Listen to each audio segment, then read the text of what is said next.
Hello दोस्तों, welcome to Deepak केंतुरा education. दोस्तों, आज के इस वीडियो में हम जानेंगे अशोक के स्तंभ और उनकी अलग अलग विशेषताओं के बारे में, और साथ ही साथ ये भी जानेंगे कि आखिर अशोक ने अपने पूरे साम्राज्य में अलग अलग जगहों पर ये स्तंभ क्यों बनवाए थे। तो चलिए दोस्तों शुरू करते हैं।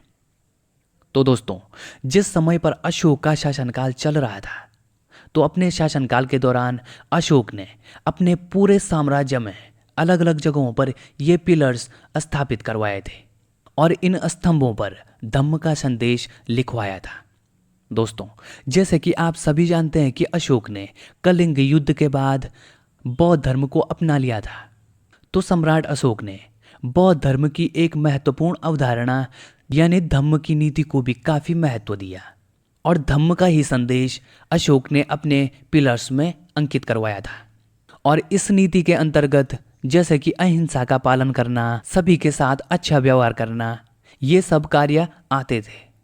तो इसी धम्म का संदेश अशोक ने अपने पिलर्स में अंकित करवाया था।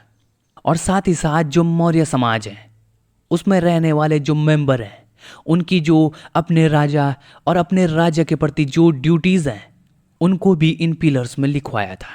और जो ये अशोक के स्तंभ हैं, वो एक संविधान का भी कार्य करते थे अशोक के समय में, या फिर ये स्तंभ एक राज्य चिन्ह के तौर पर भी जाने जाते थे। और दोस्तों, इतना ही नहीं, जो ये अशोक के स्तंभ थे वो मौर्य साम्राज्य की सीमा का भी निर्धारण करते थे, क्योंकि जहां जहां तक ये पिलर्स फैले हुए थे, वहां वहां तक मौर्य साम्राज्य का विस्तार भी फैला हुआ था। और दोस्तों, अशोक महान के इन पिलर्स में इजिप्ट या ग्रीक के जो शासक हैं, उनके बारे में भी जानकारी इनसे प्राप्त होती है। और दोस्तों, जो ये अशोक स्तंभ है, वो मौर्य काल का इतिहास बनाए रखने का एक महत्वपूर्ण स्रोत माना जाता है। तो दोस्तों, अब बात करते हैं कि एक स्तंभ में कितने और कौन कौन से पार्ट्स होते थे। दोस्तों, जो अशोक के स्तंभ होते थे वो मुख्य रूप से 4 पार्ट्स में विभाजित होते थे। दोस्तों, सबसे पहले बात करते हैं शाफ्ट की। शाफ्ट क्या होता है? शाफ्ट एक स्तंभ का मोनोलिथ स्ट्रक्चर होता था। मोनोलिथ मतलब जो एक ही सिंगल पत्थर को तराश कर बनाया गया हो, और ये होता था एक पिलर का सबसे नीचे वाला पार्ट, यानी कि सबसे आधार वाला जो पार्ट है। दोस्तों, ये वाला भाग कहलाता है एक शाफ्ट का, यानी कि जो सबसे नीचे वाला पार्ट है एक पिलर का, वो होता है शाफ्ट, जो कि एक सिंगल पत्थर का बना होता था। ठीक है दोस्तों, चलिए आगे बढ़ते हैं। दोस्तों, अब नंबर 2 पे है कैपिटल। कैपिटल क्या होता है? दोस्तों, कैपिटल होता है शाफ्ट के ठीक ऊपर एक पुष्प या घंटी के आकार में बना हुआ एक स्ट्रक्चर, इसको कहा जाता है कैपिटल। ठीक है दोस्तों। दोस्तों, नंबर 3 पर है अबेकस। अबेकस क्या होता है? अबेकस एक पिलर का आयताकार या गोलाकार शेप में बना हुआ एक स्ट्रक्चर होता है, जिस पर आपको जानवर या अलग अलग चिन्ह आपको देखने को मिल जाते हैं। वो होता है एक अबेकस किसी पिलर में। और यहाँ पर आप देख सकते हैं कि एक बेल जैसा एक जानवर आपको यहाँ पर दिखाई दे रहा होगा, और ठीक बीच में आपको यहाँ पर एक गोल सा चिन्ह भी दिखाई दे रहा होगा। दोस्तों, अब बात करते हैं चौथे नंबर के भाग की। वो होता है एक एनिमल फिगर, जैसे कि आप सारनाथ के इस अशोक स्तंभ में देख पा रहे होंगे।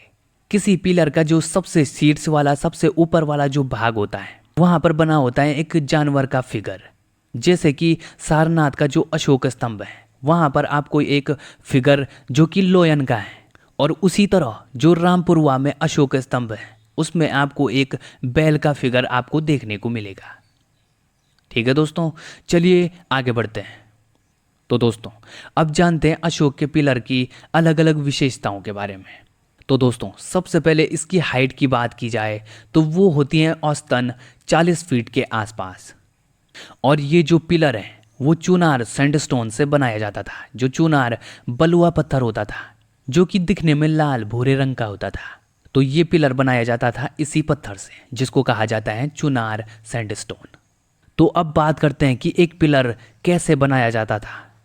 दोस्तों, जो ये पिलर होते थे वो बहुत ही ज़्यादा पॉलिशिंग या तराश कर बनाए जाते थे, और इनकी पॉलिशिंग या फिनिशिंग बहुत ही अच्छी या शानदार होती थी, यानी कि ये बहुत ही तराश कर या कारीगरी के साथ बनाए जाते थे।